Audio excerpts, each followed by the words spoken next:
नमस्कार बच्चों, मैं Sudha Gupta from Raghu international school. आज हम लेकर आए हैं व्याकरण में रस। आज हम रस के बारे में जानेंगे और रस के बारे में पढ़ेंगे कि रस होता क्या है। तो आज का जो हमारा भाग 1 है वह है रस। जैसे रस से क्या तात्पर्य होता है, जैसे कि हमने पहले की क्लासों में भी पढ़ा है, रस क्या होता है।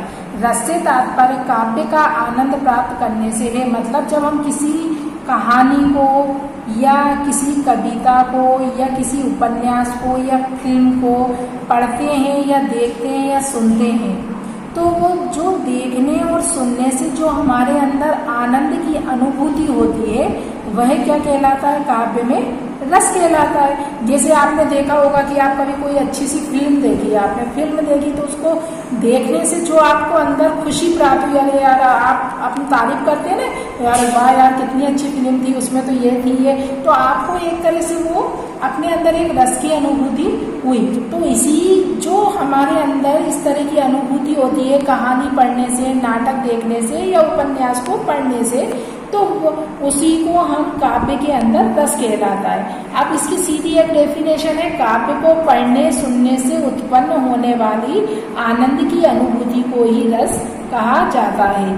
अब इसमें जो इसके अंदर जो रस के अंदर जो अंग बताए हैं, एक से रस, छंद और अलंकार काव्य के अंग हैं। किसके अंग हैं ये सारी चीजें? काव्य मतलब जो हमारी कविता रहती है, कविता के कौन कौन से अंग माने गए हैं? रस, छंद, अलंकार। इनके बिना क्या रहती है, कविता अधूरी होती है।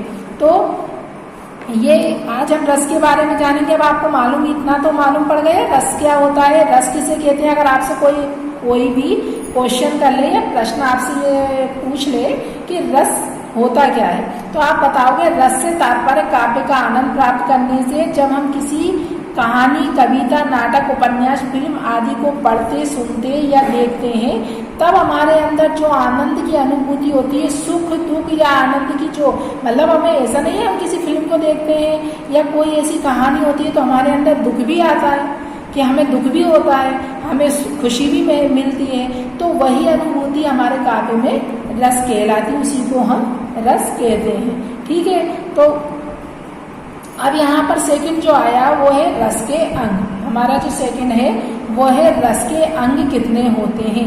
रस के अंग या अवयव, अगर आपसे क्वेश्चन आ जाए कि रस के अंग कितने होते हैं या अवयव कितने होते हैं, तो आप बताओगे रस के 4 अवयव या 4 अंग होते हैं। कितने अंग होते हैं रस के? 4।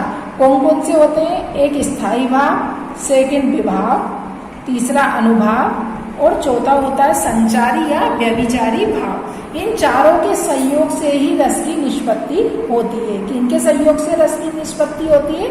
मतलब जो हमारे हृदय में उत्पन्न होता है वो इन चारों के, जैसे स्थायी भाव भी जरूरी है, विभाव भी, अनुभाव भी, संचारी या व्यभिचारी भाव भी। ये सारे जब हमारे हृदय में उत्पन्न होंगे तब हमारे अंदर रस की अनुभूति होगी। अब रस के अंग, अब रस के कितने अंग होते हैं? अभी मैंने आपको बताए थे कितने अंग होते हैं। रस के 4 अंग होते हैं, स्थायी भाव, विभाव, अनुभाव, संचारी या व्यभिचारी भाव। तो ये चारों जो अंग हैं इनके भी क्या होते हैं? अंग होते हैं। लेकिन इसमें स्थायी भाव तो अपने हृदय में ही हमारे विद्यमान रहता है, और विभाव के जो है, जो विभाव रहता है उसका है आलम्बन, उद्दीपन, आश्रय और विषय। कौन कौन से हैं? आलम्बन, उद्दीपन, आश्रय, विषय। ऐसे ही अनुभाव के भी 4 हैं, सात्विक, कायिक, वाचिक, आहार है। और संचारी या व्यभिचारी भाव ये अपने आप में ही पूर्ण होते हैं। अब हमारा सबसे फर्स्ट जो अंग है रस का वह है स्थायी भाव। कौन सा है हमारा? स्थायी भाव। अब स्थायी भाव क्या होता है इसके बारे में हम जानेंगे। वैसे तो हमने ये पहले क्लास में पढ़ चुके हैं, लेकिन इसके बारे में और आज हम जानेंगे स्थायी भाव होता क्या है। प्रत्येक मनुष्य के जितने प्रेम, दुख, क्रोध, आश्चर्य, उत्साह आदि भाव स्थायी रूप से विद्यमान रहते हैं। मतलब ये मनुष्य के अंदर ही रहते हैं, मतलब स्थायी रूप से ही रहते हैं। ये हमें ईश्वर के द्वारा प्राप्त है। ये स्थायी मतलब वो हमारे अंदर स्थायी रूप से रहते हैं। जैसे प्रेम, मनुष्य के अंदर रहता है, दुख मनुष्य के अंदर रहता है, क्रोध भी मनुष्य के अंदर, आश्चर्य, उत्साह आदि भाव स्थायी रूप से, अरे कहाँ से करूँ,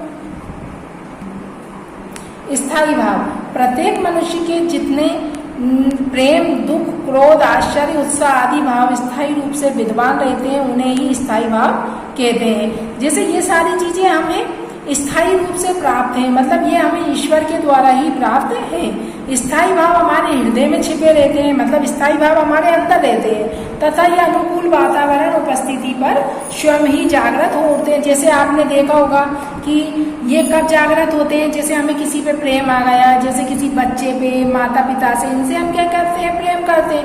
कभी कभी हमें दुख होता है, कभी हमें क्रोध भी आता है, कभी कभी हमारे अंदर इतनी तेज उत्साह आता है किसी काम को करने के लिए। तो ये सारे एक अनुकूल वातावरण, मतलब एक जब परिस्थितियां इस तरह से बनती है तो इस तरह से भाव हमारे अंदर उत्पन्न हो जाते हैं, लेकिन ये हमारे हृदय के अंदर ही स्थायी रूप से विद्यमान रहते हैं। अब स्थायी भाव के भी क्या रहते हैं, स्थायी भाव रहता है, ये रस कितने प्रकार के होते हैं हमारे, रस हमारे 11 प्रकार के होते हैं, और 11 रस जो रहते हैं उनके हमारे सबके एक एक स्थायी भाव बताए गए हैं। जैसे श्रृंगार का स्थायी भाव बताया गया है, रति, हास्य का हास, करुण का शोक, रौद्र का क्रोध, वीर का उत्साह, भयानक का भय, विभत्स का जुगुप्सा, अद्भुत का विस्मय, शांत का निर्वेद, वात्सल्य का वत्सलता, भक्ति मतलब ईश्वर विषय कार्य, मतलब भक्ति के बारे में तो आप सब लोग जानते हैं, प्रिया यानी स्नेह।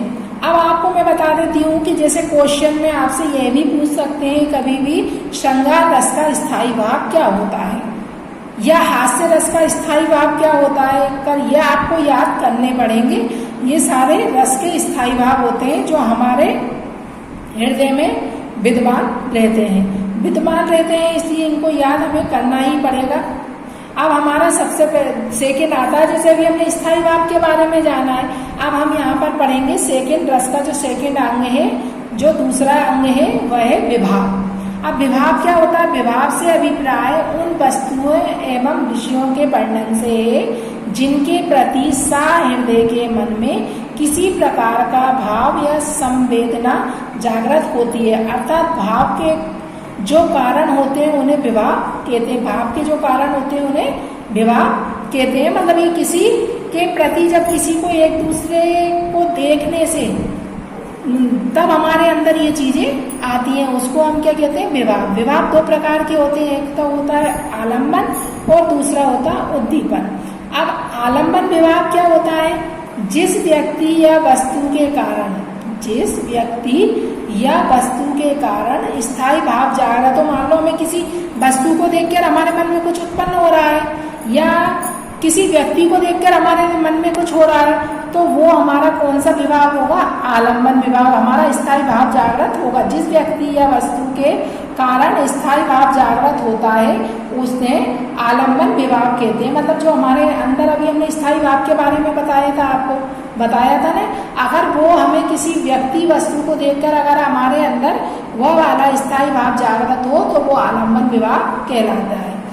आचार्य विश्वनाथ के अनुसार काव्य या नाटक में वर्णित नायक नायिका आदि पात्रों को आलम्बन विभाव कहते हैं। जिसका आलम्बन या सहारा पाकर स्थायी भाव जगते हैं आलम्बन विभाव कहलाता है। जैसे नायक नायिका, आलम्बन के 2 प्रकार होते हैं। अब आलम्बन के कितने प्रकार हो गए, 2। एक होता आश्रय और दूसरा होता विषय। अब आश्रय क्या होता है, जिसके मन में भाव जगे वे आश्रय आलम्बन, आश्रय, और तथा जिसके प्रति या जिसके कारण मन में भाव जगे वह विषय आलम्बन। मतलब यहाँ पर ये हो जाता है, जिसके मन में भाव जगे, मान लो मैं हूँ, मेरे मन में भाव जगे तो मैं कौन हो जाऊंगी, आश्रय। वो जिसके प्रति, अगर आपके प्रति मेरे मन में कोई भाव जगता है तो आप क्या हो गए, उसका विषय हो गए, और मैं कौन हो गई, उसमें आश्रय हो गई। मैं कौन हूँ, आश्रय, और आप क्या हो, विषय। क्योंकि आपको देखकर मेरे मन में भाव उत्पन्न हुए हैं, तो मैं हो गई आश्रय और आप हो गए विषय। जिस व्यक्ति के मन में रति, प्रेम, करुणा, शोक आदि विभिन्न भाव उत्पन्न होते हैं उसे आश्रय आलम्बन कहते हैं। जिस वस्तु या व्यक्ति के लिए आश्रय के मन में भाव उत्पन्न होते हैं उसे विषय कहते हैं। जैसे मैंने आपको बताया, आपके देखकर मेरे मन में भाव उत्पन्न हुए, आप मेरे लिए क्या हो गए, विषय हो गए, और मैं कौन हो गई, आश्रय हो गई, क्योंकि भाव मेरे मन में जगे हैं। किसको देखकर, आपको देखकर। ठीक है, अब उदाहरण है इसका, जैसे आपने एक बार देखा होगा जब सीता जी को राम जी ने पहली बार कहाँ पर देखा था, पुष्प वाटिका में। जब पुष्प वाटिका में सीता जी ने राम जी को पहली बार देखा था तो वहाँ पर देखते ही दोनों एक दूसरे को सुध भूल गए, और वहाँ पर एक जो राम का रूप निहारी थी जानकी, कंकन के नक्की परिचाई, जाति सुधी सब भूल गई। मतलब तो यहाँ पर ये बताया गया है, राम के मन में सीता के प्रति रति का भाव जागृत हुआ। रति मतलब प्रेम का भाव जागृत हुआ। तो राम यहाँ पर क्या हो गए, राम को ने सीता जी को देखकर, सीता जी यहाँ पर क्या हो गई, विषय हो गई, और राम यहाँ पर क्या हो गए, आश्रय हो गए। अब उद्दीपन, अब ये तो हमने यहाँ पर पढ़ लिया स्थायी भाव, विभाव। अब आता है हमारा विभाव का ही उद्दीपन। अभी हम आलम्बन को पढ़ रहे थे, अब इसका सेकंड आता है उद्दीपन, विभाव। आश्रय के मन में उत्पन्न हुए स्थायी भाव को और तीव्र करने वाले विषय की बाहरी चेष्टा और बाह्य वातावरण को उद्दीपन विभाव कहते हैं।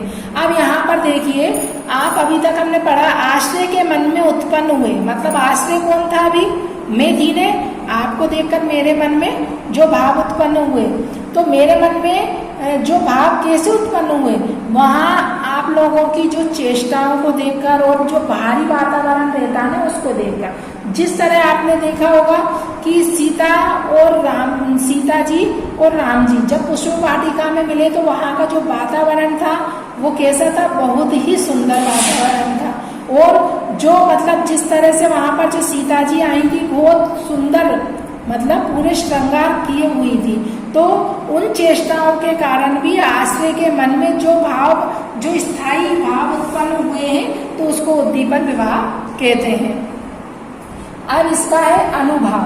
अभी तक हमने स्थायी भाव पढ़ा, विभाव पढ़ा, अब रस का जो थर्ड वाला है वो है अनुभाव। अनु का अर्थ है पीछे अर्थात बाद में, मतलब स्थायी भाव के उत्पन्न। स्थायी भाव आप जानते हो जो हमारे हृदय में पहले से ही विद्वान है, तो जो विद्वान है हमारे पास, स्थायी भाव के उत्पन्न होने पर उसके बाद जो भाव उत्पन्न होते हैं, मतलब स्थायी भाव आ गया लेकिन उसके बाद जो भाव उत्पन्न होते हैं उन्हें अनुभाव कहते हैं। जैसे मनोगत, मन में उत्पन्न भाव को व्यक्त करने वाली शारीरिक प्रक्रिया अनुभव कहलाती है। जैसे ये 8 प्रकार से होती है, स्तंभ, स्वेग, रोमांच, भंग, कंप, विवरणता, अश्रु, पहले। जैसे आप इनको देखकर पहचान जाओगे। जैसे मान लो स्थायी भाव हमारे अंदर प्रेम का आया तो हमारे अंदर क्या आएगी, एक तरह से खुशी आएगी। अगर हमने कोई ऐसी चीज देख ली जाते से ही हमने एकदम जाते ही किसी बंद कमरे में चले गए और वहां हमने कोई भूत देख लिया तो एकदम हम डर जाएंगे, तो ये सब हम वहां खड़े के खड़े रह जाएंगे। इसी तरह स्तंभ, मतलब किसी भी चीज को अगर हम कोई खबर सुन लेते हैं तो हम वहीं की वहीं खड़े रह जाते हैं। तो ये सारी चीज हमारे स्थायी भाव हमारे मन में उत्पन्न होगा, इसके बाद ये सारी चीजें उसके बाद आएंगी। इसी तरह होता है हमारा संचारी भाव। अब संचारी भाव क्या है हमारा? संचारी भाव होता है हृदय मन में संचरण आने जाने वाले भाव। मतलब जैसे अभी तक तो स्थायी भाव था हमारे अंदर, अब संचारी भाव होता है, ये भाव हमारे अंदर आते जाते रहते हैं।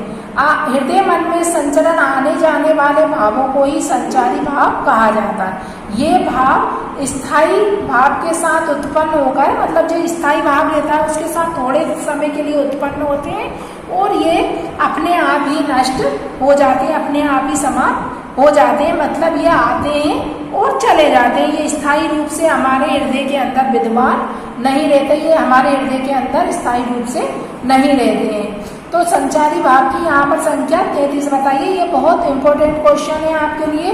संचारी भाव की संख्या कितनी होती है? तो आपका ये हमेशा है संचारी भाव की संख्या 33 होती है। कितनी होती है संचारी भावों की संख्या? 33 होती है, जो यहाँ पर लिखे हुए हैं।